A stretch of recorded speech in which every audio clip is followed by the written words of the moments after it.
So now in this video I have a BS250 here. It's a P-channel enhancement MOSFET wired as a switch, but we're going to control it with a trim pot. So we'll actually have a middle ground region where it is partially on right there, as you can see there. But there we go. We got a low enough voltage, it's on fully. High enough voltage, it is off fully. This is a jumper that I clipped, this alligator clip to a probe there that's attached to the multimeter, because we're going to measure voltages.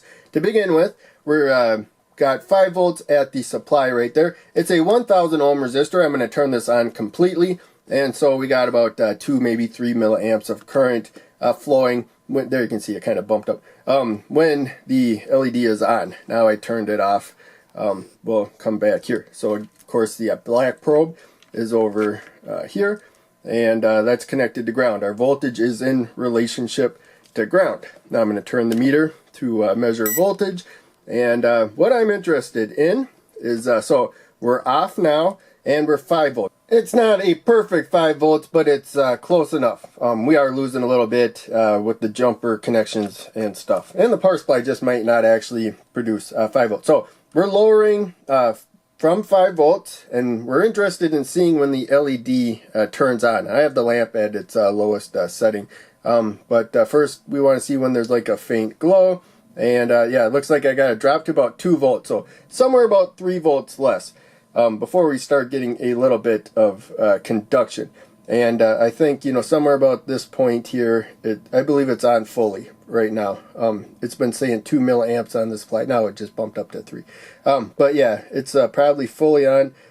There we go. Now I see it starting to dim right about this point. It changes kind of quickly once it starts changing.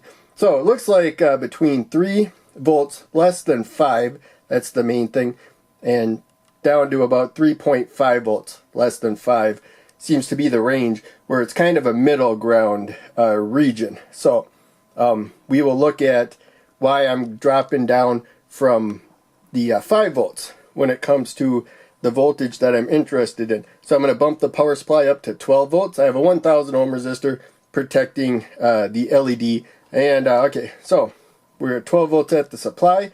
And so I expect to drop about 3 volts. So somewhere about 9 before the LED starts lighting up. And there you can see right around that region.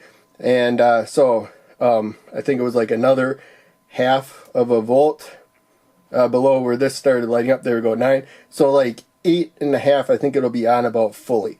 And there we go, it's pretty bright there. If I go up a little bit more, there we go, I can see it dimming. Now it's pretty bright. I think that's as bright as it will get right there, no matter how much I lower the voltage. So with the N channel enhancement mode MOSFET, we had to go up about a certain voltage, and that would turn it on. And that was pretty reliable, no matter what the supply voltage was. How much we had to go up from 0 volts. It was about like 2.5 volts if I remember it. Now we have to drop down, looks like about 3 volts for this one before it will start turning on, and then down to about 3.5 before it is fully on right there. So yeah, that's about it. I'm going to try to keep this short because I made the video explaining the BS250 as a switch, which is all I really see it used for. I don't know the last time I saw a circuit where it did something where it did this middle ground region.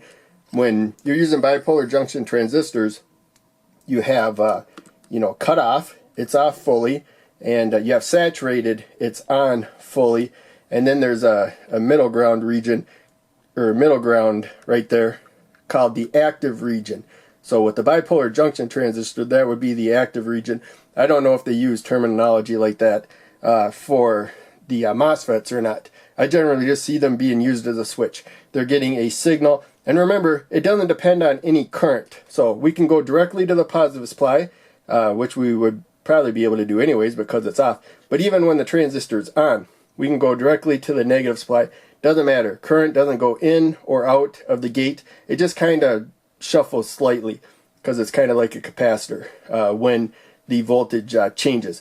But that's practically instantly, and almost no current actually moves. If you are switching really rapidly though, like computers and stuff, they'll have MOSFETs that are rapidly switching. That little shuffle of current, electrons, however you want to call it, does add up, just because it's happening so often, you know, millions, maybe billions of times a second. But yeah, in any case, that's it. I was just interested in the voltage where it starts changing. I knew there'd be like a middle ground region, because I just did that video with the N channel enhancement mode MOSFET. Chemistry is the opposite. So for the most part, the N channel enhancement and the P channel enhancement transistors have the same basic properties of how they function, but current goes in the opposite direction. And of course, with transistors, there's, you know, slight differences even with like the same type of transistor. So all stuff you should check in the data sheet.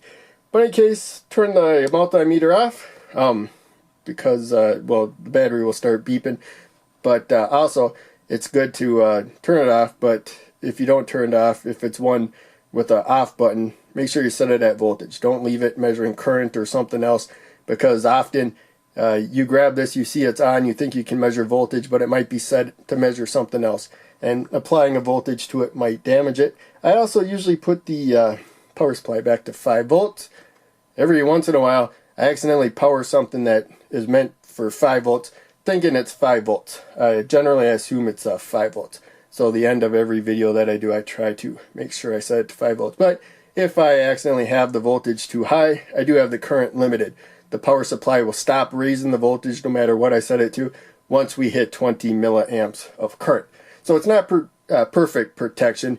You know, it's kind of a slight delay, but it's, you know, usually pretty good at protecting the circuitry. I rarely blow LEDs, which are actually pretty easy to do if you get too much current through them. So in any case, that's about it for this video. Hopefully it all made sense. I kind of assume if you are watching this video, you know the basic circuitry stuff, how the trim pot works, how you take measurements, and everything. I'm not going to try to explain everything in this video. It's more of assuming you kind of watch the other videos or already know this stuff. I kind of bounce back and forth between basic stuff and more experienced stuff. So thanks for watching. Make sure you check out one of the other videos I'm posting to the screen, and check out the links down below. They all help out a lot. I'll see you in the next video.